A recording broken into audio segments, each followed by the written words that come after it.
Le damos la bienvenida a cada una de las personas que se convocan en este espacio. Vuelvo y me presento nuevamente. Mi nombre es Camilo Guadalupe Torres, soy abogado comunitario de ayuda legal Puerto Rico y realmente me honra el darle la bienvenida a este nuestro primer panel de este encuentro llamado El techo es un derecho. Y este panel, de manera particular, sigue el tema el tema de síguele al rastro al dinero, especulación, riqueza y el acceso a la vivienda. Junto a la compañera Verónica Rivera Torres, me honra formar parte del proyecto de Derecho a tu Casa de Ayuda Legal Puerto Rico, donde nos enfocamos en la prevención de ejecución de hipoteca a través de abogacía, a través de esfuerzos de educación legal gratuita y de acompañamiento legal a personas que están en riesgo de perder su casa debido a la situación de la crisis hipotecaria. En Ayuda Legal Puerto Rico creemos y nos movemos para que se reconozca el techo como un derecho fundamental, el derecho a la vivienda digna. Y hoy me place precisamente estar acompañado de 4 personas que simplemente por su solidaridad y los esfuerzos que han hecho precisamente para desenmascarar y exponer la situación de crisis en la vivienda sería más que suficiente para que estén ahí, pero la realidad es que son personas conocedoras, son personas que han desarrollado capacidad con el fin de poder ayudar a empoderar y cambiar esta desigualdad en poderes, accesando información, manejando información que es vital que tanto la sociedad como las personas y las entidades que se han visto más afectadas por esta situación de la crisis de vivienda, así tengan acceso a esta información. Brevemente voy a hacer un resumen que no les hace justicia a cada una de estas personas que nos acompañan hoy. Primero vamos a tener a Sofía López. Sofía forma parte del Action Center on Race Economy, o ACRE. Ella realiza investigaciones en apoyo a campañas a favor del derecho al techo y la justicia social a través de Estados Unidos, y el trabajo de ella expone cómo sectores financieros y de otros intereses extraen y trabajan y manipulan la mayoría de los ingresos que vienen de comunidades de color, comunidades pobres, a través precisamente de la vivienda. Y vamos a estar trabajando con ese concepto de financialización, y voy ya mismo a resumir cómo Leilani nos trajo ese concepto que fue fabuloso. También nos acompaña Jim Baker. Jim es director ejecutivo del Private Equity Stakeholder Project. Allí mismo la misión del proyecto es identificar, involucrar y conectar a las partes que están interesadas, afectadas por el capital privado, y Leilani ya nos estaba trabajando de cómo ese sector maneja la vivienda realmente como un commodity, como si fuese una mercancía más, y cómo entonces el Private Equity Stakeholder Project utiliza esa información para empoderar a comunidades, familias, trabajadoras y otras personas que se afectan por este tipo de sistema. También vamos a tener a Abner él es analista, investigador para el Public Accounting Initiative, y investiga principalmente todo lo relacionado a la situación de reestructuración de la deuda que está atravesando Puerto Rico. Ustedes saben que no podemos separar la discusión de la crisis de vivienda sin tener una mirada de lo que está ocurriendo tanto con la Junta de Control Fiscal como este asunto de la deuda, que sus tentáculos tanto se expanden a diferentes sectores de los derechos aquí en Puerto Rico.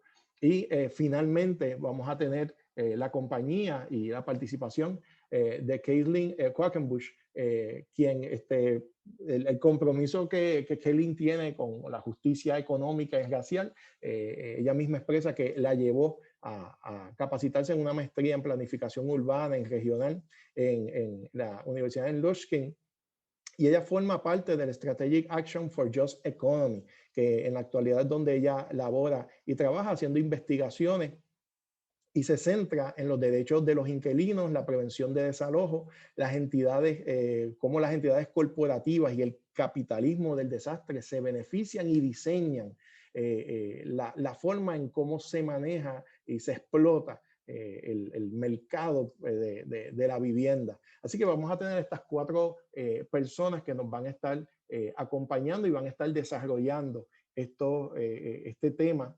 Y repito para récord el tema de nuestro panel: síguele al rastro del dinero, especulación, riqueza y el acceso a la vivienda. Son 4 tópicos que queremos desarrollar. Las panelistas lo van a estar acercando desde su experiencia, desde la capacitación que han ido desarrollando. Así que van a tener amplia libertad en unos espacios de 15 minutos cada una de ellas para elaborar estos puntos. Primero, vamos a estar hablando de la importancia de rastrear actores y a entidades con intereses en la crisis de vivienda. Segundo, vamos a estar identificando esa responsabilidad, o sea, como estrategia, el identificar la responsabilidad de cada una de estas entidades que se lucra de la crisis de vivienda como una estrategia en sí para poder exponer esas prácticas que tanto la banca como otras entidades privadas usan para hacer tanto daño a las comunidades. También vamos a estar escuchando y viendo cómo la divulgación y hacer transparente ese rol corporativo es pieza entonces clave para poder desarrollar ese derecho a la vivienda. Y también como parte de la discusión vamos a estar jugando con valores, irónicamente yo lo llamo la lealtad corporativa, hacia dónde realmente estas corporaciones dirigen sus valores, si son valores comunitarios o de derechos humanos, como ya hemos estado introduciendo, o son valores que, como bien sabemos, pueden responder a intereses del mercado, utilizando este andamiaje que hemos estado construyendo. No quiero que pierdan de vista el manifiesto que Ariana ya les ha estado mencionando. Se va a compartir el enlace, pero ahí hay 5 puntos que no quiero hacer spoiler y no quiero acumular más tiempo, que quiero que visiten y vayan pensando en la participación de cada una de las compañeras y de los compañeros que van a estar aquí hablando y discutiendo estos temas. Antes de cederle el espacio a Sofía, quiero enmarcar esta discusión en algo que me tocó mucho y me toca con la definición que Leilani nos compartió de financialización. Hace menos de una semana aprendí de la psicóloga Mercedes Rodríguez López de dónde surge la palabra hogar. La palabra hogar surge de la palabra fuego. De ahí ese accidente lingüístico de fogar viene fogata, de hogar viene hoguera. Y a mí el ejercicio mental me viene de este primer grupo, de ese núcleo inicial de seres humanos que se reunieron alrededor de un fuego, buscando calor, buscando comida, ¿sí? Acá le decimos fogón en Puerto Rico, a ese espacio donde la familia se reúne para acompañarse, para crear intimidad. Y ese debería ser el valor que tenemos que estar protegiendo cuando pensamos de casa, de hogar, de techo, de ese derecho al techo. Y contra eso, enfocar la definición que nos advierte Leilani de lo que es financialización, cuando la casa es usada como mercancía, como un activo simplemente para almacenar, para hacer crecer, esconder y beneficiar el dinero de los grandes intereses. Sin más, quiero cederle entonces el espacio a mi compañera Sofía López. Si está por ahí, ya la vi. Sofía, el micrófono es tuyo. Gracias. Hello, everyone. I'm going to speak in English. I'm a bilingual person. I will do my best to stay in one language. I know that helps with the translation. It's such a pleasure to be here. I think for me to follow Leilani is beautiful, to be with my wonderful companions at Ayuda Legal, who I have so much respect and admiration for, and for everyone on this panel who I think the world of. And Kaitlyn, we don't know each other super well, but I hope to change that. So very excited to be here with all of you today. So I'll spend just 30 seconds quickly to talk about the Action Center on Race in the Economy, who we are, what we do. We work in support of organizers and impacted people who want to build power to take on Wall Street and the corporations that are holding our communities hostage. And we believe deeply that the people closest to the problems are the ones with the solutions. And Camilo, I don't know if you have my slide there. If we could show it, I think it would be helpful. Yeah, David will help you. Will help us with that. Okay, perfect. Thank you so much. I wanted to say a couple of sentences about the nature of the housing industry right now. And I think that many of the people on this call know this history and understand it already.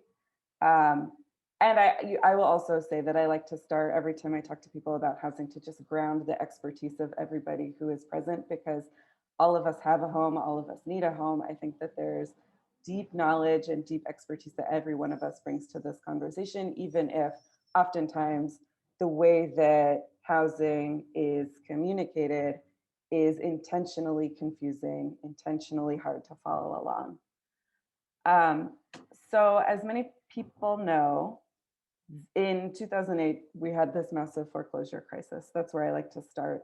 Based on all of this predatory debt that in particular was focused on communities of color, millions of people lost their homes. And we all know this is building on a history of racism and how we approach housing, which includes segregation from the very beginning. I would also include genocide and land theft. It's impossible not to think about the role of slavery also in housing. And more recently, urban renewal, mass displacement, destruction of people's communities and neighborhoods, which I know has happened not just in the US, but all over the world. And I include this slide because to me, these are the people who have really profited off of the pain that came out of the foreclosure crisis. I know the font is a little bit small and hard to read, but basically at the top, we have several of the richest people in the world, all of whom have made their money off of housing. So a lot of these people are focused in the US. There's this LA developer, George Marcus, Steven Schwartzman, who a lot of people know as the head of Blackstone, did to the architecture of housing the way that we have it today. And you can also see that the net worth of all of these people, they're billionaires, and many of them multiple times over. It's incomprehensible to me just how rich so many of these people are, but to me, I think these numbers speak for themselves. They really have made massive, unconscionable fortunes in our housing and our need for shelter. And so I focus on all of these just because, like, to me, it's important to hold in mind all of these faces, having just discussed everyone who is worse impacted by our housing crisis. These are the winners. And unfortunately, it feels the rest of us are not. So going back to the foreclosure crisis and that process, so many of the former homeowners who were foreclosed on, and I've seen estimates, it was like 10 million people who lost their homes to foreclosure. In many cases ended up with landlords they couldn't identify. So there were these LLCs that all of a sudden were the people who owned their homes. Many of them bought them through foreclosure auctions. The US federal government also sold off a bunch of these homes that had gone through foreclosure. And people found themselves with busted pipes, leaking roofs, things like that, and not really sure who to contact to actually get them fixed.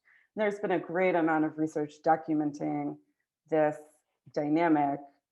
And I'll say, you know, what was maybe once the exception has now become more and more common. There are more and more people who hide behind LLCs so that you can't see who it is who actually owns the property. You can't actually identify the landlord. And so what existed as this new invention through the foreclosure crisis has just accelerated. And I also want to throw just one other example. I remember, so this exists at an institutional scale too. I remember being at a meeting for my local housing authority. So I mentioned in the chat before, I live in San Antonio, Texas. And there was this conversation where a bunch of tenants in an apartment building less than 5 years old were talking about how they didn't have hot water, their elevator had broken, their gates were no longer working. And this was a project built with low-income housing tax credits, which is a program that exists all over the country. And these people came to the housing authority and they said, well, we know that you own this building, so you're responsible, right? And the housing authority's response was, well, that's a complicated question. So even you have this institutional being responsible for housing, and they themselves acknowledge that it's complicated to say just exactly who the landlord is. There was this other company called McCormick Baron Salazar. They're huge and very active all over the country. They are one of these companies that benefits deeply from these low-income housing tax credits. And they were there, but I think also pointing at the housing authority saying, this isn't entirely our fault. And so there's this very intentional passing of blame and lack of accountability and responsibility for the shortcomings in housing, even when it's brand new, because of this LLC structure. And so I mention all of this just as examples to foreground that this lack of accountability in many ways translates into us never really getting the solutions that we need. So to me, I think during this pandemic, this question of eviction moratoriums that are a couple months here and there, and no one knows if they're ever going to last, with many people on the ground saying the more reasonable thing is to just completely cancel rent and establish a blanket eviction moratorium. We have things like this rental assistance program. There was an article recently that said, though, like $25 billion have been allocated. It's just the tiniest sliver that have actually made it to people. And oftentimes it comes way too late and people end up getting evicted anyways. And it's interesting because this was the solution that the industry was fighting really hard for, whereas community members, not so much. I mean, I think that most of the people I was engaged with were saying that rent cancellation was the fastest, easiest way to actually deal with the crisis. And we still very much have it with us. So for me, it was just a powerful example of how the industry gets everything that they ask for and the rest of us not so much. And I think picking up on one of the themes from the previous conversation, when you look at our laws, so many of them are constructed to protect the profits of the industry. And so I think of things, Ariadna mentioned opportunity zones. There are things called 1031 exchanges, where if you sell a piece of property and you take your profits and you use it to buy another property, you don't have to pay taxes on those profits at all. And very low capital gains taxes actually function in a very similar way. And there are all of these, there's the REIT status, real estate investment trust, there are the LLCs, there are all of these different tools and mechanisms that exist at the legal level, both to avoid responsibility and accountability, avoid identification, but then also are very beneficial financially. And these are the kinds of things that the industry is constantly saying, we need to protect this because without this, our housing system will collapse. And the housing system as it works for them collapsing, I don't know if that would be the worst thing in the world. But all to say, you know, these industry, members of the industry often consolidate themselves into big industry groups. So there are the National Apartment Association, the National Association of Realtors, and then all of these, and the National Multifamily Housing Council. And then all of these also exist at the local level, at the state level. So for me, one of the things that I spend my time doing is looking at campaign contributions and lobbying expenditures. And it's been very powerful for me, and I think many of the organizations that I work with, to map out and understand when our elected officials make decisions and the kinds of solutions that come from most impacted communities never really seem to go anywhere. It's very helpful to point to the numbers and say, this is exactly why, and to use that as a tool when launching campaigns against, or I wouldn't say against, I would say against landlord abuses, but also to advance tenant protections, things like rent control, just cause eviction, saying you can't be kicked out of your home for any reason without an actual justification.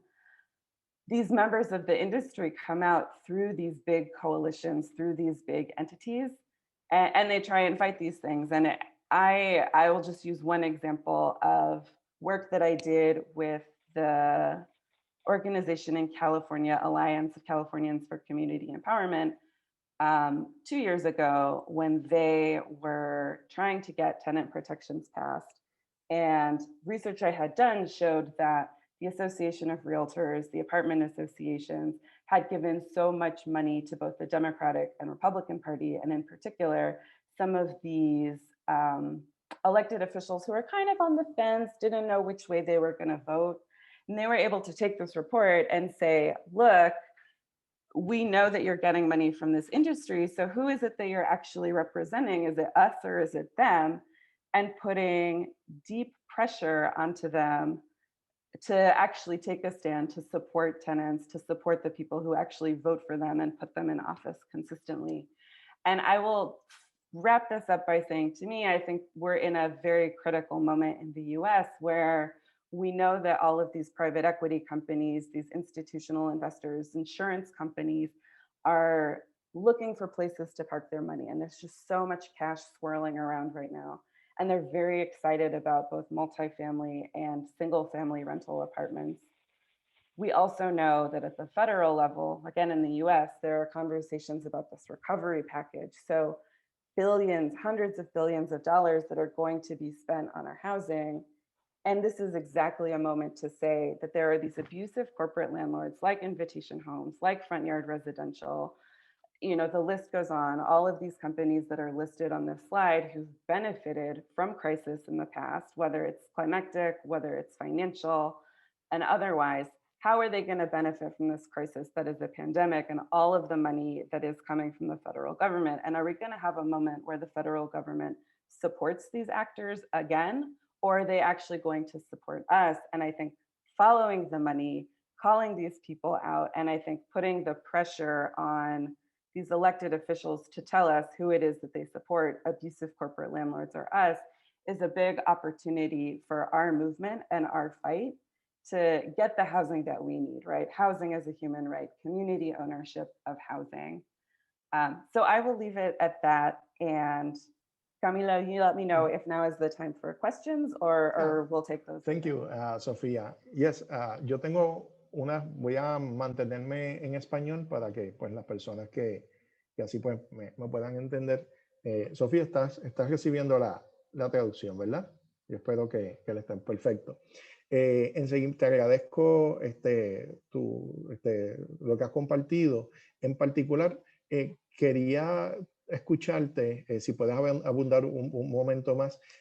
Muchos de estos actores, de estos stakeholders, se esconden a simple vista. O sea, están ahí al frente, hacen estos eventos a veces hasta a favor de la sociedad, y manipulan no solamente cómo se reflejan, sino hasta juegan con esconder, y vuelvo y digo, a simple vista, el flujo de ese dinero, el acceso a la información. Y quisiera escucharte cómo podemos,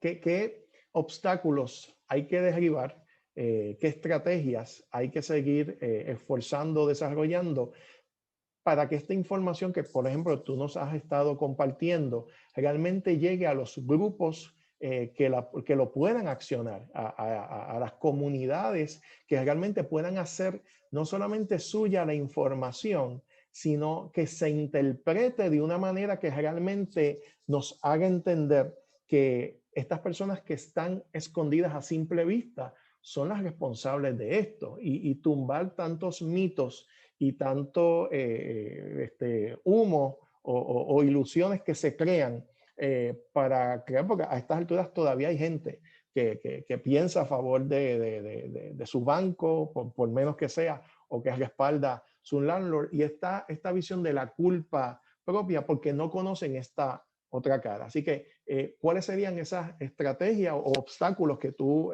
has identificado para que realmente esta información sea útil y alcanzable por las comunidades? That's a wonderful question. I have several thoughts. One, Leilani in the previous session was talking about doing all of the research and investigation to find out who's hiding behind the LLCs, who owns a lot of the housing. To me, I think that is definitely one route. It is incredibly time consuming. I know I've had conversations with a few of you about some of the challenges of doing this in Puerto Rico in particular. It's difficult and it's different from each community, right? Everyone holds those records differently. To me, I'm particularly interested in who also has power in these situations and how they choose to use it. And so for me, I think that this example from California is very telling. And I would love to know more about the legislation that you all have related to evictions and foreclosures in disasters. When you introduce pieces of legislation like that, that actually protect the things that people need and the rights that people have, at the expense of the industry, I find that members of the industry will come out and they will make themselves known, and they will use the power that they have to try and squash anything that would cut into their profit motive. And so I think at Acre, we talk about this idea of going on offense versus being on defense. And so I think trying to make claims for things that we know that most impacted people know that they are entitled to and deserve is a way to kind of put the real estate industry on their heels. It takes a lot of work and it takes a lot of organizing to build the power you need to actually do that. But it's absolutely worth it, as we all know, and then these people will make themselves known. So I think you can then identify who some of these actors are, do deep investigations into their business model, their practices, how they do what they do, all of the abusive things that they are responsible for, and tell this story, I guess, again, and not to put too much power on elected officials because they're not our saviors. We are, right? And impacted people building power are. But I think putting both elected officials and these companies in uncomfortable positions, to me, is one of the more promising, more strategic ways to try and identify who it is that has power, how they try to use it, and then how to take it away from them and put it in the hands of our community versus those bad actors. Me encantó ese elemento de la incomodidad, de ponerlos en situaciones incómodas. Así que me llevo eso como una estrategia bien vital y bien importante. Aquellas personas que tengan preguntas para Sofía, por favor, nos las pueden ir colocando. Al final vamos a estar recogiendo alguna de ellas para que Sofía y las demás personas panelistas nos puedan tocar, pero queremos ser responsables con el tiempo. A continuación vamos a tener a Jim Baker, quien nos va a estar compartiendo. Si Jim, if you can listen, are you there? Yeah. Yes. So. Okay. Perfect. Okay, there you go. Now we have Jim. Jim, the mic is yours. Great. Thank you so much, Camilo. And thank you to everybody. Buenos días a todos. Jim Baker, I'm the executive director of the private equity Stakeholder project based in Chicago. And I will mostly go through our work tracking evictions by corporate landlords during the COVID-19 pandemic. You can go to the first slide, that would be great. We really, since the start of the pandemic, we've been looking at private equity firms and other corporate landlords, growing ownership of housing for years. And so we're incredibly concerned when the pandemic started about what this is going to mean in terms of people's access to housing, especially since housing has been so important over the last several months. And so we started tracking evictions in, really just it's a few dozen counties. So the thousands of counties this is just a few dozen across, basically 6 states: Arizona, Texas, Tennessee, Georgia, Florida, and Nevada. So it's, a few dozen counties across those states. We have focused on corporate landlords, right? So not smaller landlords, but really landlords with 1,000 units or more, right? In many cases, very large companies, gathering information from available court records, and then using corporation filings, real estate records, et cetera, to kind of, figure out who's behind the LLCs that Camilo and that folks were talking about. If you want to go to the next slide. And part of what we've seen is just in those couple dozen counties across 6 states, we've seen 57,000 eviction cases by corporate landlords. This is just since the CDC eviction moratorium went into effect in September of last year, right? So 57,000 cases. You can see kind of when they've happened or when the filings happened. So just as our country, just as we were experiencing a spike in COVID-19 cases, in late last year in December, there was also a spike in eviction filings by corporate landlords, which seems completely crazy and exactly the opposite thing that should be happening. Part of what we've tried to do is not just track the number of cases, but answer the question of who is driving the eviction crisis, because I think it's important to recognize that that eviction or really other housing actions like raising rent or whatever else is a decision that companies are making, right? It's too often we think of it as like something that's the fault of the renter, but we should be real, especially over the last several months. Companies, part of what we've noticed actually is there's some companies have taken much better approaches, in terms of, at least in terms of filing evictions. Other companies have filed, hundreds, in some cases, thousands of eviction filings. So if you can go to the next slide. We've seen eviction filings by some of the largest landlords, in the country, in the world, really. So we've seen Greystar Real Estate Partners, which manages almost 700,000 units around the world and 140,000 apartments. Mid-America Apartment Communities, which has 100,000 apartments. Invitation Homes, which has 80,000 rental homes. Starwood Capital, which has 75,000 apartments and rental homes. Yes Communities, which are mobile homes, and they have 56,000 mobile home sites. These are all companies that have filed dozens, in some cases, hundreds of eviction filings during the pandemic. You can go on. These are some of the most frequent filers of evictions that we've seen.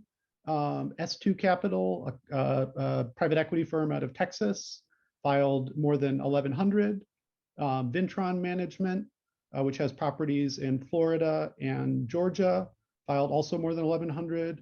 Pretium Partners, which I'm going to talk about more in just a minute, which is single-family rental homes and operates as Progress Residential and Front Yard Residential, also filed more than 100. Western Wealth Capital, based out of Canada, also more than 1,000. And the list goes on. This is just the start of the list. Obviously, we have a much, much longer list of landlords that have been filing evictions. Thank you. I'll talk a little bit more about Pretium Partners and Progress Residential because they're among the worst. They own or manage 55,000 single-family rental properties throughout the U.S. They recently bought a company called Front Yard Residential. So they operate as Progress Residential. They recently bought another company called Front Yard Residential. So these companies are, while people are trying to recover during the pandemic, these companies are not standing still, but they're actually raising more money and buying more, raising billions of dollars in buying more apartment buildings, buying more rental homes, et cetera. And so, this company has grown dramatically just in the last few months. And just as they were filing all of these eviction filings, Front Yard is focused on affordable rental homes, right? So these aren't just sort of luxury, properties, but they're, working class communities, et cetera. That's, communities of color in particular is where we're seeing both where they're buying and also where they're filing evictions. Both Progress and Front Yard, so both of the companies owned by Pretium, we've seen steadily increasing eviction filings in recent months. So you can just see it from the chart there, right? They stopped, in April of 2020 during the when the pandemic started. So we saw a drop off, but they've been steadily growing. And in September, when there was a moratorium in place, the moratorium put in place, you can see that didn't stop them, right? They just kept on filing more and more eviction filings. In January, we noticed more than 250. And I want to be clear, this is not all the eviction filings they're filing, just because we're only looking in a few dozen counties across those 6 states. So they own properties in other states that we just haven't been able to track. And so I'm certain that there are many more filings that we're not aware of. But what I will say is, it also hasn't slowed down. We've seen 600 eviction filings by this company so far this year. We think some of them likely violate the CDC eviction moratorium. You can keep going. Or next slide, please. Thank you. We released a report called Pandemic Evictor in just a few weeks ago, focused on this company, Preddy and Partners, and which, as I said, operates as Progress Residential and Front Yard Residential. The company, for background, Sofía was talking about the global financial crisis. This company, Pretium, is run by a guy named Don Mullen, who made a fortune on the global financial crisis. He used to work for Goldman Sachs. He was the one responsible for Goldman Sachs' bet against the mortgage market in 2008. So made a fortune betting against the mortgage market in 2008, and then started buying up portfolios of foreclosed homes or portfolios of mortgages where they then foreclosed on residents, and has been steadily growing this company. Now they're the second largest single family rental home owner and operator in the United States with 55,000 homes. Right, and what's particularly disturbing is we've seen the most evictions by this company have focused heavily on communities of color. So since the folks it's a little bit hard to see the chart on this, but we looked at some of the different counties where they've been filing eviction filings and noticed that when we looked at majority Black counties in Georgia, they were filing evictions at rates almost 4 times as high than they were in some majority white counties in Florida. To just put this in context as well, that basically means between the beginning of the year and March 12th, so not even 3 months, in DeKalb County, Georgia, they filed to evict more than 12% of their residents. So, it's only continued more since then. We looked again and noticed 30 new cases that they filed in the same county just last week. I'm going to be very clear, like they're filing to evict residents in many places around the country, but the impact seems concentrated on communities of color.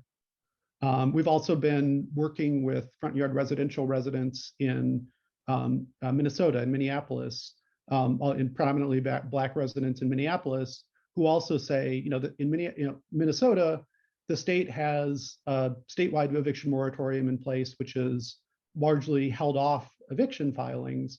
But residents, have complained that the company, many of the things that Sofía was talking about before, have, failed to maintain the homes.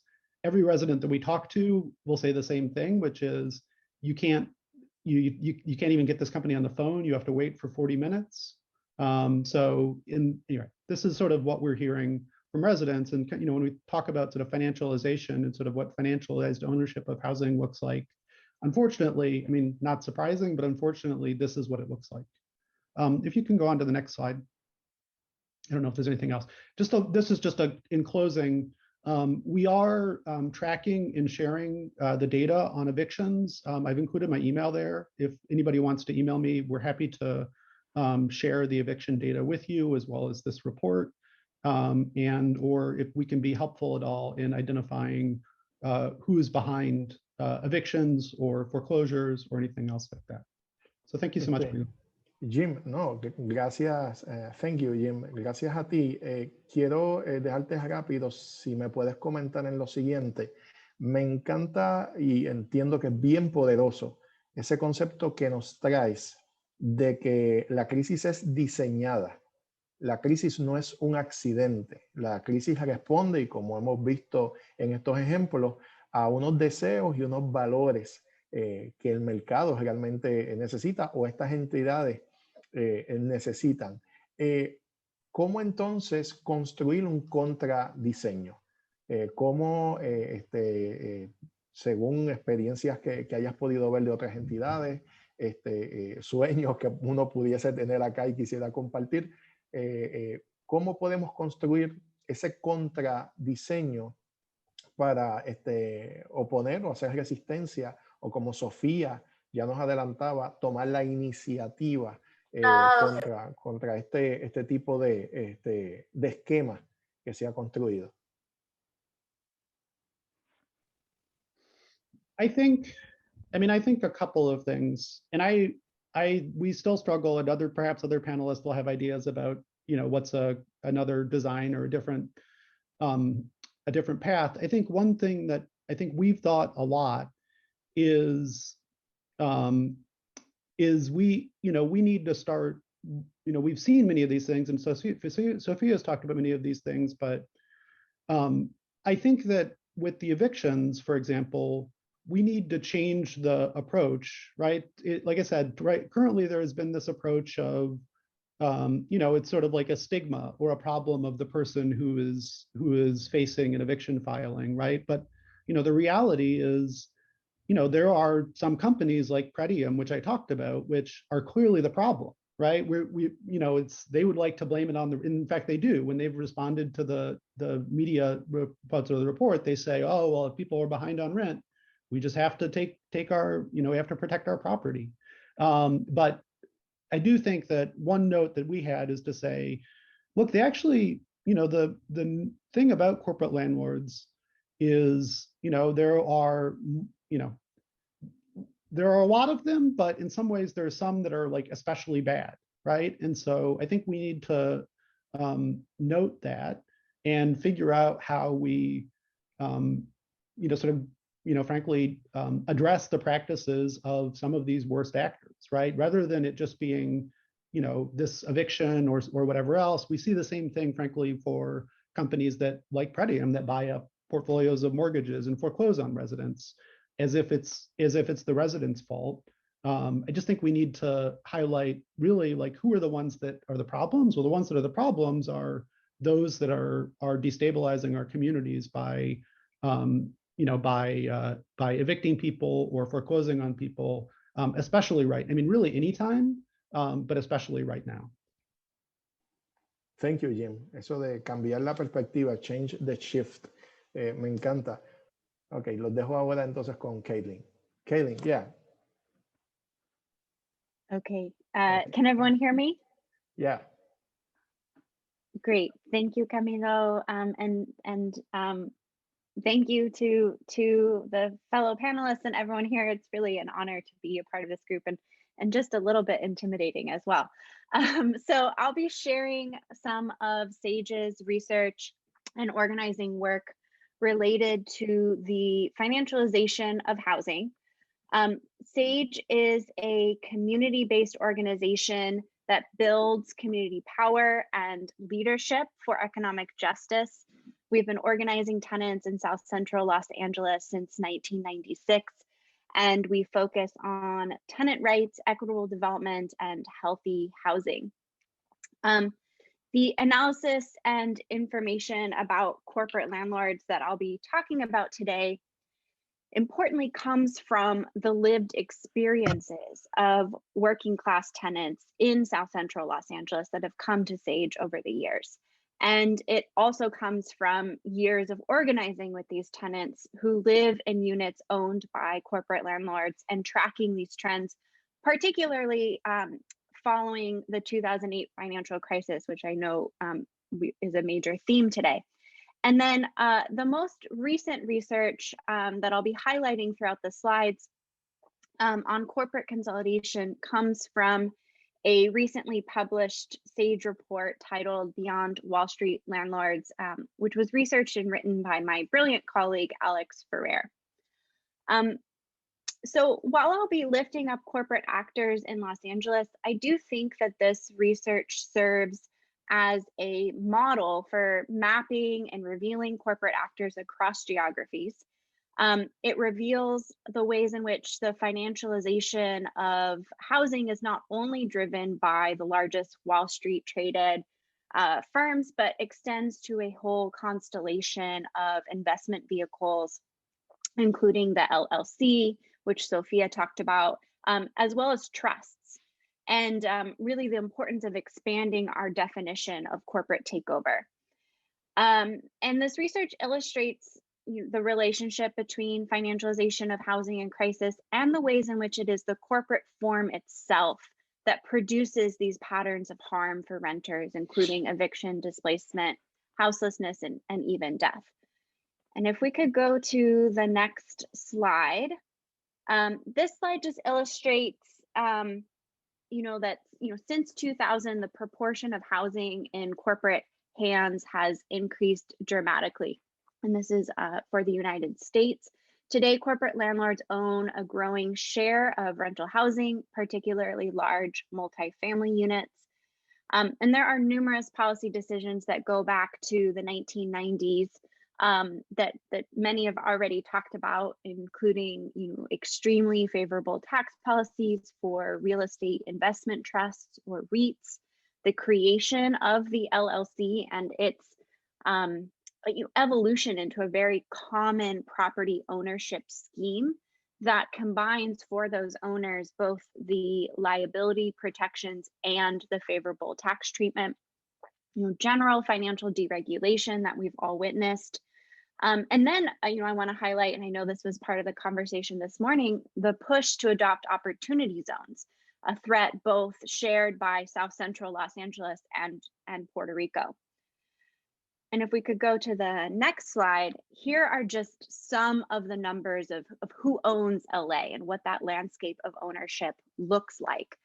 Our analysis shows that investment vehicles own almost 90% of the 5+ unit rental market share in Los Angeles County. So those are the large multifamily rentals that many of our working class tenants live in.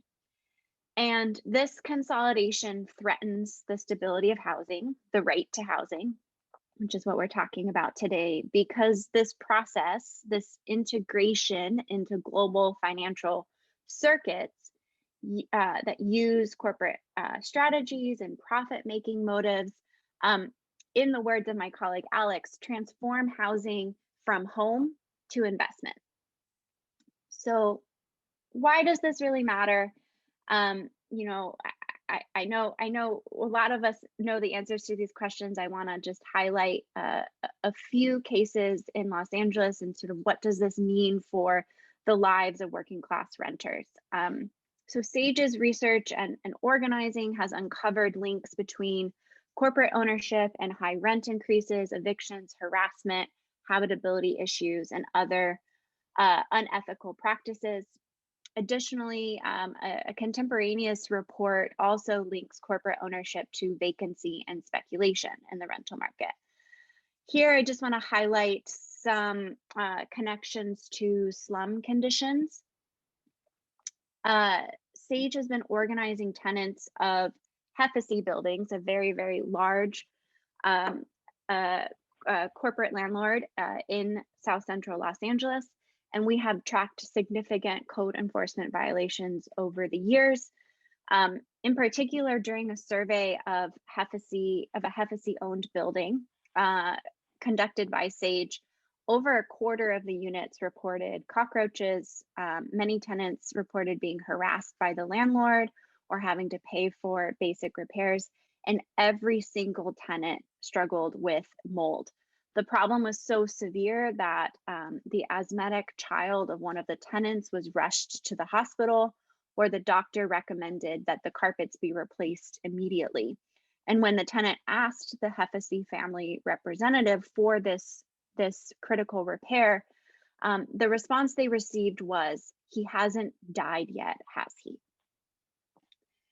These violations are serious and they can cause death. If we go to the next slide, I just want to highlight another LLC entity in Los Angeles, PAMA Management, who is the most cited landlord in all of Los Angeles County. The death of the baby of a tenant in a fire directly resulting from the failure of PAMA to repair a mobile home is incredibly tragic, and it illustrates the difficulty regulators face in holding these types of entities to account, given the protections afforded by the limited liability or LLC structure and landlords' ability to craft these very obscure legal arrangements in order to hold their properties. PAMA Management in this case, their argument was that there was simply a lack of evidence as to who owned the property. an argument whose very success was predicated on PAMA's ability to draw up these complicated corporate structures to shield itself from accountability and liability. So these tendencies, just to kind of wrap it up, are not exceptional behaviors, as has been demonstrated throughout this panel, and are structured into the very relationship between the corporate landlord and their tenant. And moreover, these harms we shouldn't understand these harms as the bad behavior of just a select group, but rather the result, understood as the result of the protections afforded to the corporate form itself. Corporate landlords benefit from structures that support secrecy and limit the ability to hold them accountable for malpractice, especially through the extensive proliferation of the LLC model. Great, you're on the next slide. So this sort of infographic, if we go back, demonstrates the ways in which the corporate form itself is designed to shield from accountability and liability. So, what are we doing about it? I'm hoping the Q&A will allow for some further discussion on specific policies, and Sofía shared some really, really great ideas. But I want to note that for SAJE, our strategy is twofold. We are fighting for policy change to win policies that prevent corporate consolidation, increase transparency, and enable accountability. And we organize tenants. My incredible colleague Fabian right now is supporting a group of tenants to create the first corporate landlord tenant association across buildings. And we are working with tenants to develop our anti-speculation and corporate accountability platform right now that we will be launching this summer. And just to conclude, while this relationship between the financialization of housing and crisis is absolutely not new, it's extremely of this moment, as Jim Baker demonstrated. Today investors are poised and have been already reaping the profits from COVID-19. But just to kind of maybe give us a little bit of hope and tap into that organizing and people power, the disruption caused by this moment and caused by COVID-19 also provides, a critical opportunity for grassroots activism and organizing to challenge these old dominant political paradigms and corporate land accumulation. We've already witnessed really inspiring collective action over this last year, and I really do believe that we, community-based working class tenants, advocates, and state actors do have a unique opportunity right now to shift this status quo and help enact policies that disrupt this tired pattern of capital accumulation that ultimately does not benefit the people. I'll stop there. I'm eager to jump into questions though. Yeah, Kaitlyn, gracias, muchas gracias. Me impacta cómo enlazas, cómo unes y atas lo que es causa y efecto. Cómo el diseño que Jim ya nos había mencionado que tiene este sistema y que Sofía nos había adelantado las razones de esa construcción, pero me impacta mucho cómo atas el daño, ese daño y la frustración de la impunidad. Si puedes, y voy a utilizar como base una frase que nuestra directora usa muchas veces, Ariadna, quisiera escucharte cómo se vería ganar. O sea, cómo ante ese atar y unir de causa y efecto, a reconocer y desenmascarar estas entidades y poder enfocar la culpa a quien realmente la tiene y alejarnos de estos valores falsos, de estos mitos que tanto Jim como Sofía nos están hablando de tratar de marginar en la toma de decisiones a las personas.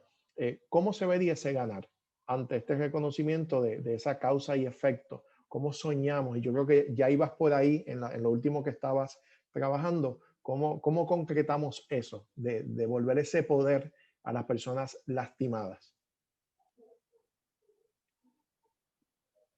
Yes. Thank you, Camilo.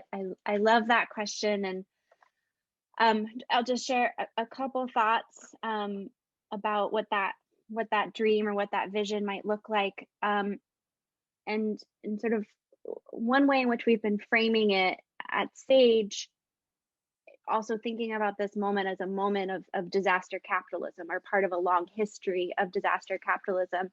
How do we both attend to the crisis of now and also dream about the future?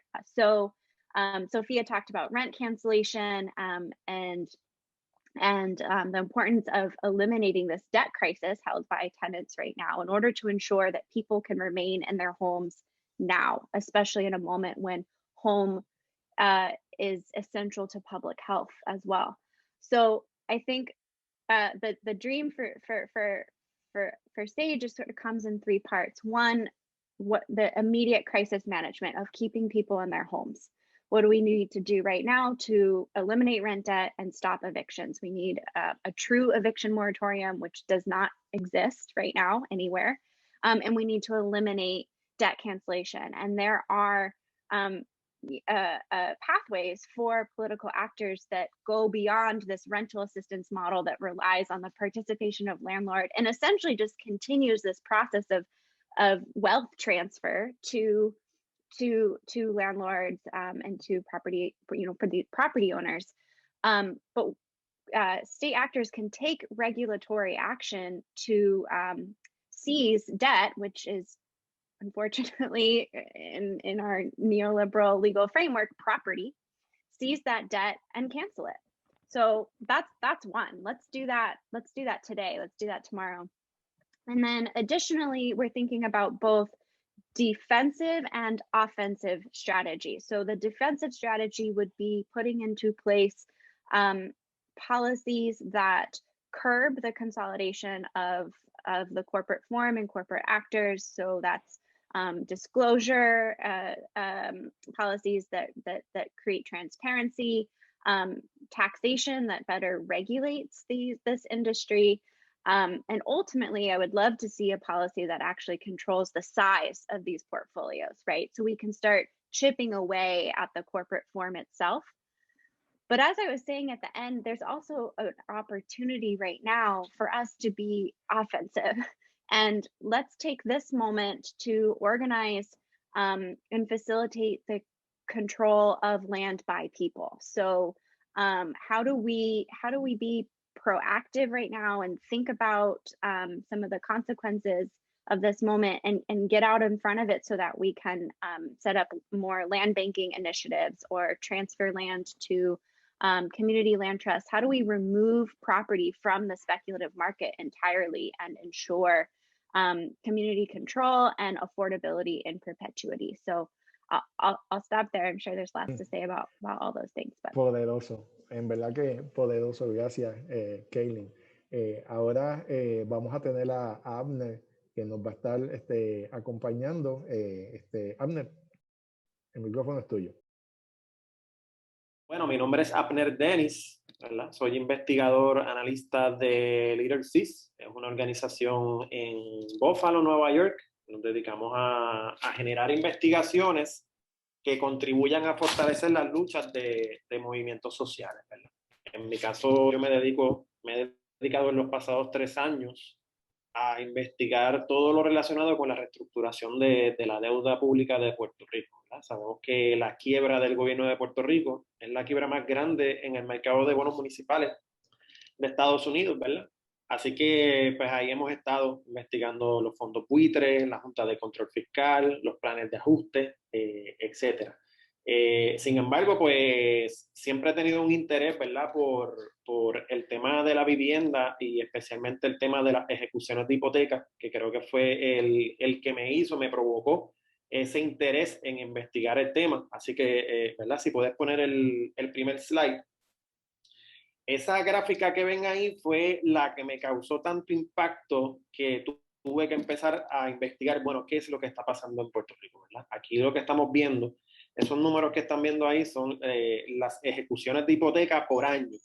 Estas estadísticas las recoge la oficina del comisionado de instituciones financieras que es como la agencia de gobierno que se supone que regule, entre otras cosas, a la banca en Puerto Rico, ¿verdad? Cuando yo vi esa cifra, yo dije, anda, ¿qué está pasando, verdad? Porque a mí me parece que para lo catastrófico que representan estos números, el tema de las ejecuciones de hipoteca, yo siento que no tiene una presencia como la debería tener en la discusión pública en el país, ¿verdad? Esas estadísticas las empezaron a recoger en el 2008, no es casualidad, ¿verdad? Porque sabemos que en Estados Unidos, en Wall Street, empieza una gran crisis financiera y que coincide con una crisis que ya estaba ocurriendo en Puerto Rico, ¿verdad? Con el estancamiento de la economía de Puerto Rico, con el fin de la 936, ¿verdad? Que eso provocó, ese estancamiento de la economía de Puerto Rico provocó que la gente entonces ya no pudiera estar pagando sus hipotecas, ¿verdad? Así que entonces los bancos empiezan a ejecutar masivamente. Si puedes pasar al próximo slide, me interesó mucho, ¿verdad? Recoger, bueno, desde estas estadísticas que nos provee el gobierno del 2008 al 2020, cuáles han sido las instituciones que más han estado ejecutando hipotecas. Ahí lo tenemos en porcentaje, ¿verdad? El Banco Popular, que es la institución financiera más grande de Puerto Rico, el 43% de las ejecuciones que se han hecho desde el 2008 hasta el 2020 ha sido de parte del Banco Popular, ¿verdad? Hay otras instituciones como Doral Bank, que ya no existe, precisamente por esa crisis que les estaba hablando. Aquí hubo lo que se puede catalogar como una concentración de capitales. Parte de la banca en Puerto Rico se declaró en quiebra. Ahí tenemos los ejemplos de Doral Bank, de Western Bank, de RG Mortgage, ¿verdad? Así que hubo una consolidación y entonces se quedaron, ¿verdad? Entre los más grandes, que tenemos al Banco Popular, pero también ahí está First Bank, por ahí también está Santander.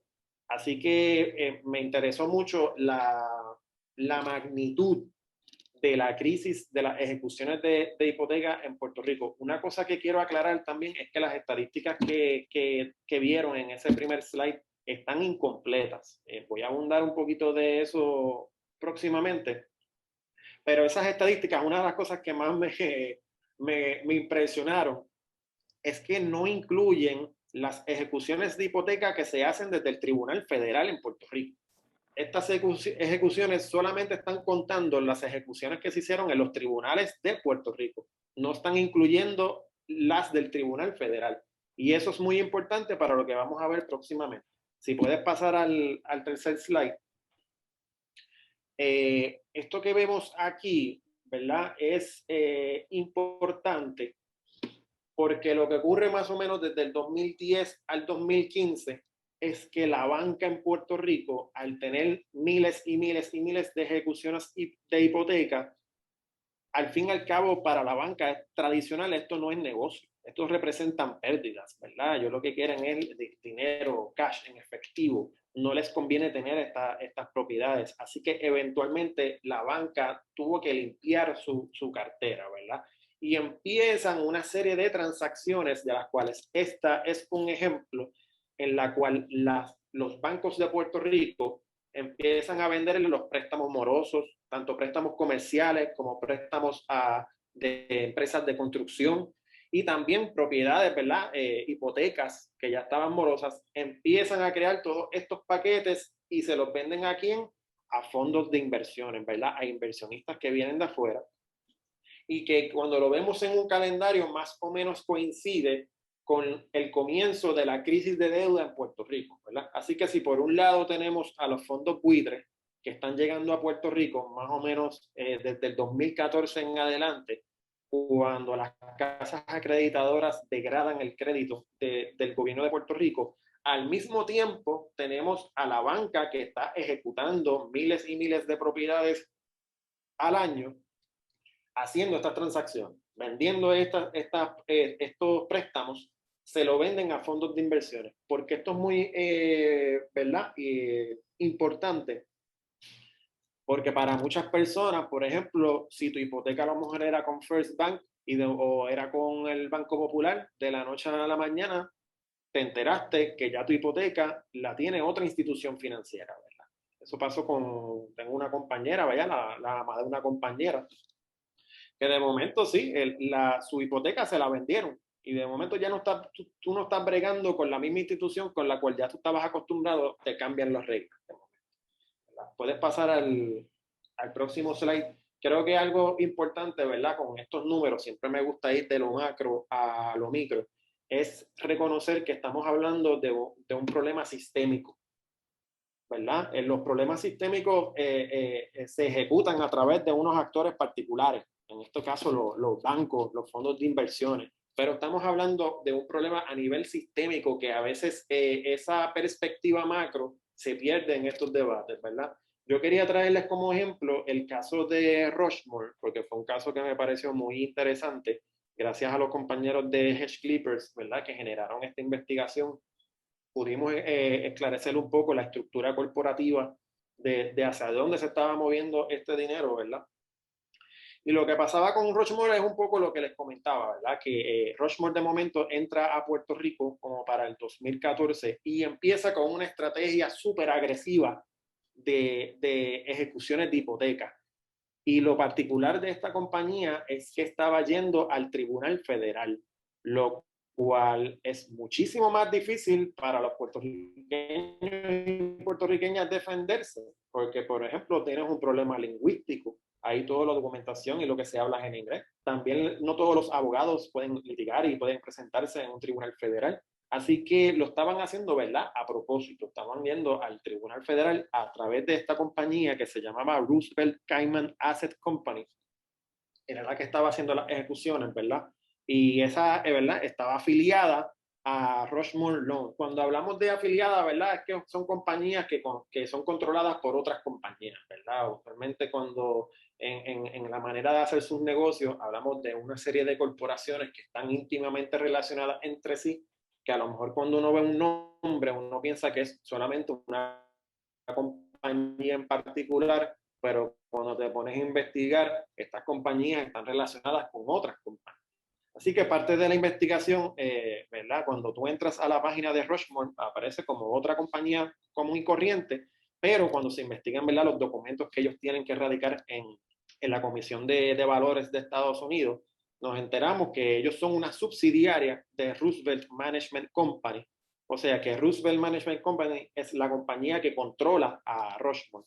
Y a su vez, ¿verdad? Y vemos cómo vamos subiendo la escalera.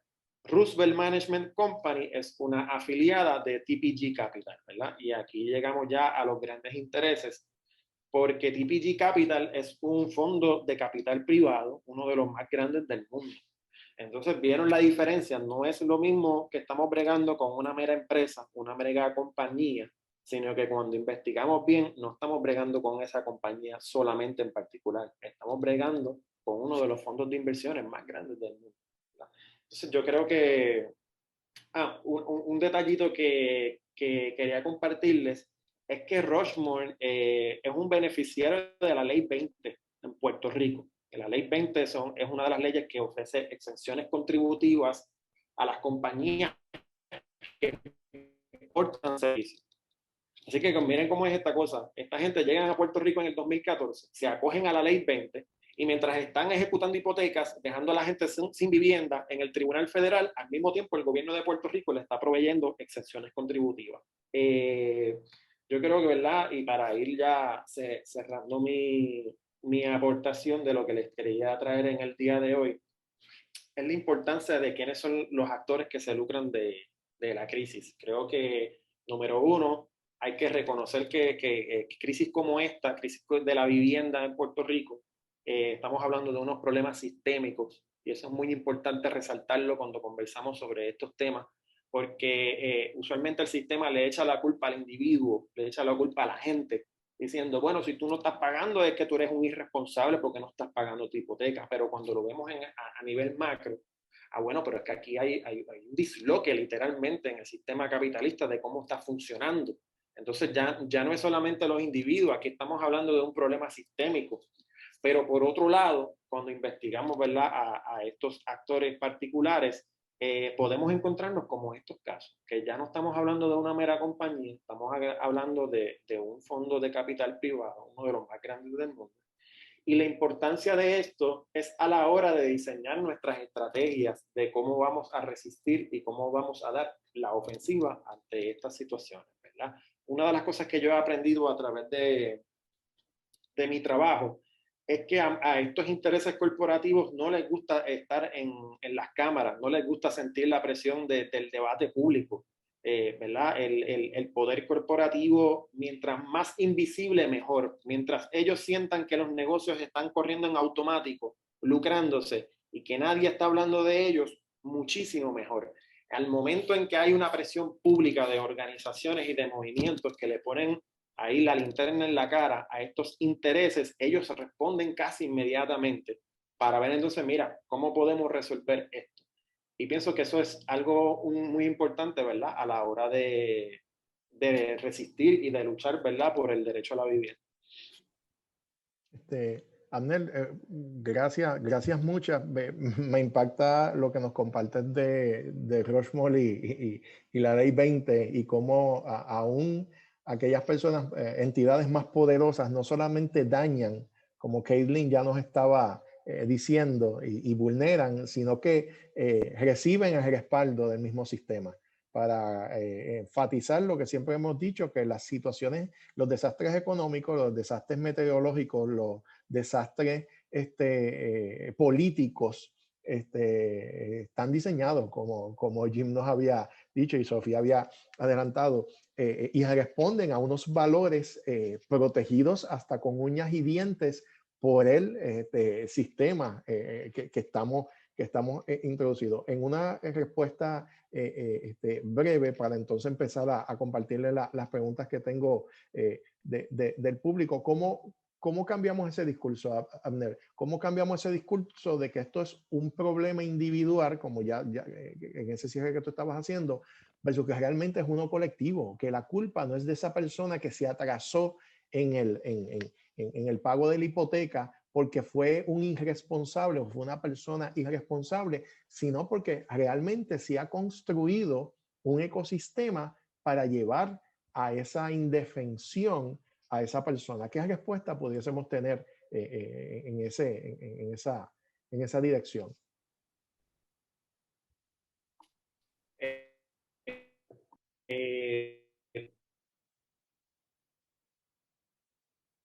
Estas luchas que se dan se construyen nativas. Te estamos Eso de Puerto perdiendo. Rico, por ejemplo, siento que me escuchan, ¿verdad? Sí, ahora sí.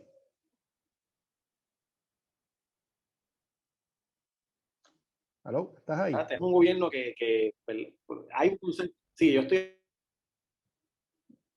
Dale, continúa. Parece que es cuando yo intervengo que te tumbo el audio. Continúa, a ver.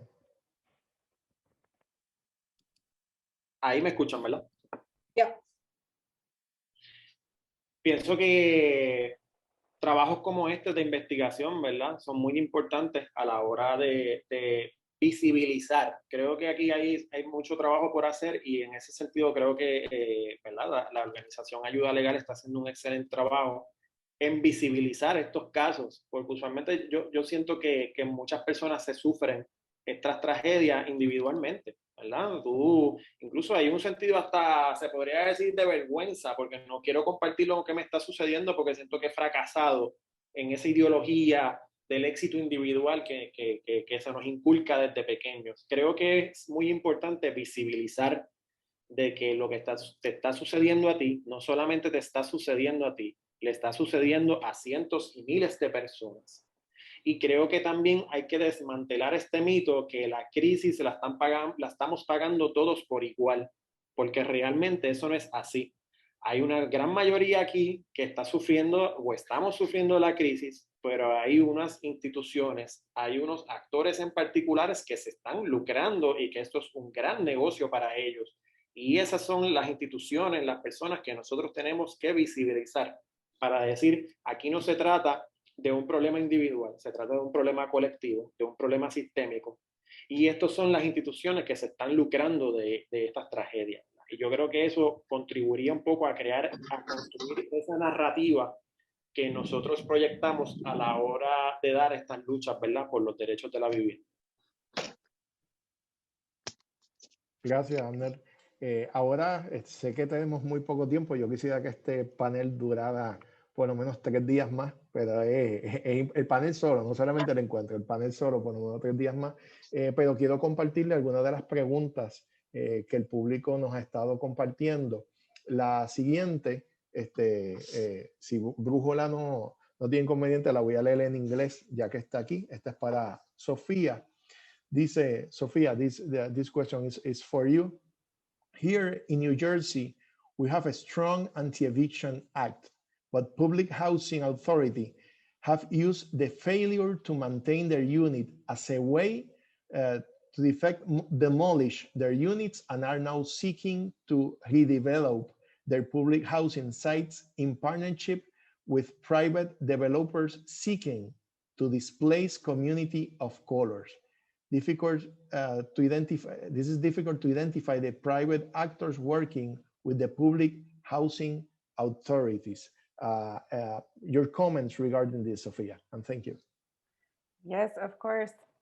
For me, this is an issue, excuse me, that has come up in my own home city in San Antonio, Texas, where we saw the same dynamic. We have all of this public housing that's fallen into disrepair, and it's something across the country. So the federal government for decades now has spent less and less money on exactly the kind of housing that so many of us are saying we need, right? Something that's community controlled, that's not for speculation, that's permanently affordable. Of course, there are problems with how public housing is governed. It could be better. But in any case, I'll just share briefly. We launched a campaign against the demolition of the biggest, it's like 600 units of apartments, the poorest people in the city, very close to downtown. And it took a couple of months, maybe close to a year. But in the end, we ended up driving the head of the housing authority out of the city. He left, and forcing the cancellation of this contract with this company called the NRP Group. And so now the housing authority has said that they're not going to demolish it. They're going to redevelop it as public housing. And they know that's going to be really hard to do. It took so much comment, but of course, going to the boards and making these statements isn't enough. So we had to show how the company itself is bad, didn't really care about preserving affordability. I wish I could share a lot more about that story. It was very fun. There were protests. People were standing on top of cars outside of the home of the head of the housing authority. But I guess the point I would love to drive home is that there are actually several companies like the NRP Group, like McCormick Baron Salazar, who I think has done something very similar in Puerto Rico from research I did a very long time ago, where they've profited off of taking away housing that poor people and overwhelmingly people of color desperately need. And they've used it as a way to extract profit for themselves.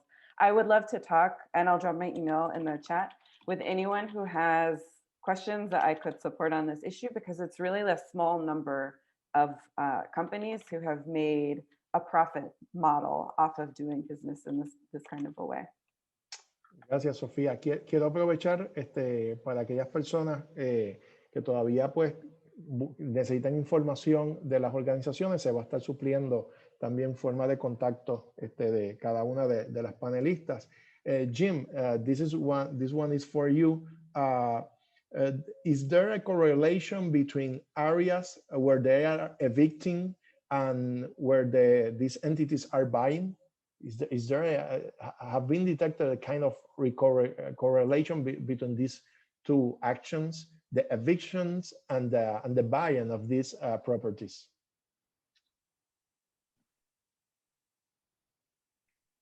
Can I speak to that? Yeah. Oh, great.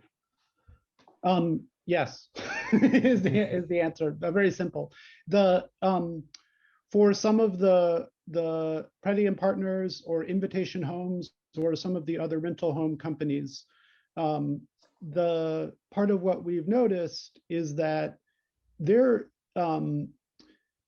occupancy is up over the year, right? So it's, like many people throughout the world are facing a crisis at this point, right? And so, many people throughout the world are facing a crisis, and a crisis that relates to housing. And, there's this idea of like, oh, well, the landlords, they're just trying to, survive themselves. But that's not true with many of the large corporate landlords. In fact, what we're seeing is that they're extremely profitable right now. Invitation Homes, another sort of large owner of single-family rental homes, stock price is up 200% or something like that, or doubled what it was, a year ago, because they've been increasing rents. And they know that in places where they're evicting, they're able to replace people with somebody else who will pay more rent, right? So what we are seeing, which is utterly crazy that this is happening, especially right now, but also perhaps not surprising given the conduct of some of these companies historically. But what we are seeing is displacement happening in in real time, and we're also seeing it not just displacement, but companies really investing billions more, right? So this company, Pretium Partners, which I focused on and which we wrote a report about, has raised billions of dollars just within the last year or so to invest in more homes, right? And they're doing it in many of the same places that they're actively evicting residents. So yeah, so we're seeing, which obviously just suggests more problems to come and more of the same actions to come. Gracias, Jim. Tengo otra pregunta acá. Esta también va dirigida a Sofía. La voy a leer en español. ¿Cómo se relaciona esta situación, esta crisis, a la posición que tiene la banca de que su negocio no es quitar casas? ¿Cómo se relaciona esto? Y si después de Sofía, Kaitlyn me puede abordar también, quisiera también escuchar tu opinión al respecto. Yes, that's a great question. I'll keep it short and I'll let Kaitlyn weigh in, just to say that I think that the big banks they're so worried about their reputation. I was actually talking to someone recently, it's a very long story, who works at Wells Fargo in their community development side, who is expressing to me that the bank today, that bank considers their reputation to be their #1 business risk, because they've done so much to hurt so many different communities in the United States, and in particular, Black people, Latinx communities, anybody of color. And so they recognize the importance of maintaining a good image for their business model. Without that good image, they suffer, right? They're not able to do business the same way that they could before. And I love what Abner said so much. There are all of these companies who want to avoid scrutiny, who don't want a light shown on them. And I think for me to hear that this person at this bank said that they feel vulnerable, echamos ganas. Like, I think all the more reason, right, to continue shining a light on all of the horrible things that they've done, because clearly they're kind of in this position of fearing scrutiny from people. And the last tiny piece I would say, Camilo, is you brought up this idea of all of the myths related to housing. They're telling us the myth that they want us all to believe, right? That they're good guys, they don't want to hurt anybody, but it's their business model. That's how they make money. So it's just one of those things we need to destroy and say, don't believe their good PR, their attempts at good press. It's bullshit. Mm-hmm. Kaitlyn. Kaitlyn, if you want to, the question was, what can we respond to this myth that it's not the business of the bank of taking houses away? How can we respond to that myth that the bank keep using again and again? So can you all hear me? My internet's a little bit unstable, but I think I got the question, which is, can you hear me? Yeah. Okay, great. So, I believe the question is, how do we push back against this myth that banks are not in the business of taking away homes? I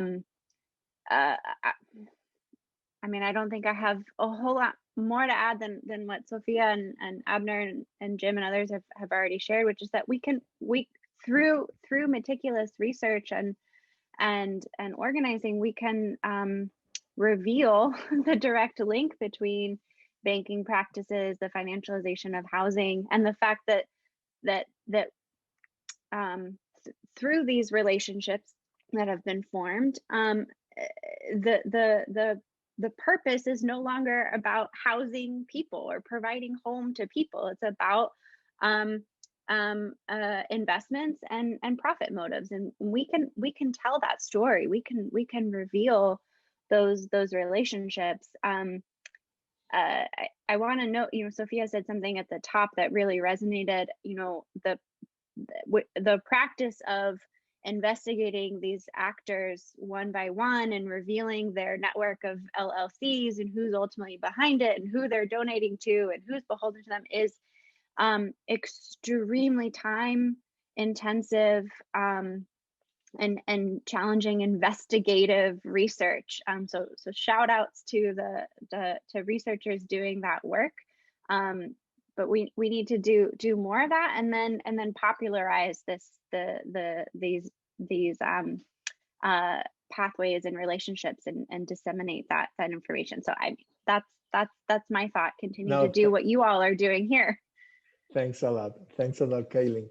Y cerrando, sé que el tiempo nos traiciona, pero quiero hacerle esta pregunta a Abner, si nos puede contestar. Nos preguntan por aquí, en Puerto Rico, y refiriéndose a las entidades foráneas, se venden los préstamos hipotecarios entre sí constantemente, sin cumplir con las regulaciones, bajo el subterfugio de que esto no es hacer negocio, según la ley de transacciones comerciales y la ley general de corporaciones.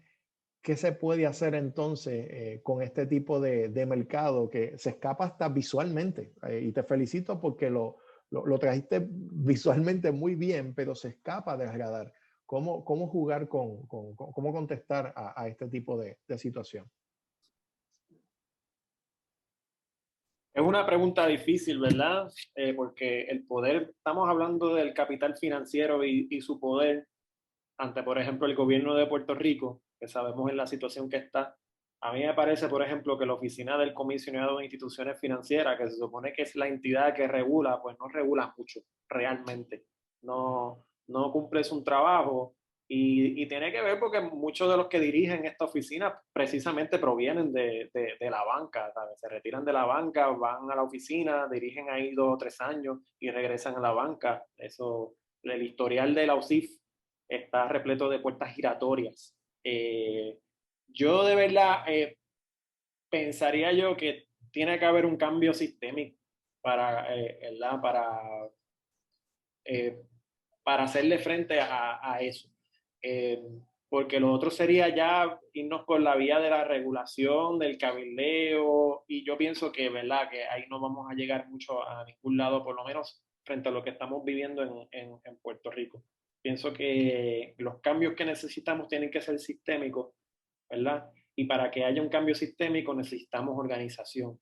Esa es la apuesta a la organización de las comunidades, de los talleres de trabajo, de los estudiantes, en todos los ámbitos de la vida social, ¿verdad? Para ahí entonces levantar propuestas y levantar nuevas instituciones para hacerle frente, ¿verdad?, a este monstruo, porque es una máquina trituradora que se continúa moviéndose. Por un lado tenemos la crisis de la vivienda, pero por otro lado tenemos lo que está sucediendo con la Junta de Control Fiscal. Y en Puerto Rico yo siempre siento, y especialmente en los pasados años, que estamos en un constante ataque todo el tiempo. Es como que el estado permanente en Puerto Rico, crisis permanente y ataques constantes. Así que pienso que tenemos que apuntar hacia eso, hacia los cambios sistémicos. Poderoso. Quiero agradecer a las cuatro panelistas. Me honra haber estado este tiempo con ustedes. He aprendido muchísimo, pero sobre todo me llevo estrategias, me llevo esperanza, porque veo en los rostros de cada uno de estos panelistas el sudor de haber podido acompañar y crear esperanzas en espacios donde uno pensaba que no podía crecer una semilla, y en tierra árida han hecho la diferencia. Estamos cerrando este espacio. Lamento, obviamente, el tiempo pues nos traiciona, pero quisiera enfocar que hoy por la tarde a la 1:30 tenemos nuestro segundo panel titulado Bajo dos aguas, la intersección entre las ejecuciones de hipoteca y los desastres, que va a estar facilitado por mi compañera Verónica Rivera Torres. Mi agradecimiento y en verdad solidaridad a cada uno de los panelistas que estuvo hoy aquí. Mi abrazo y no se vayan lejos porque este encuentro apenas comienza.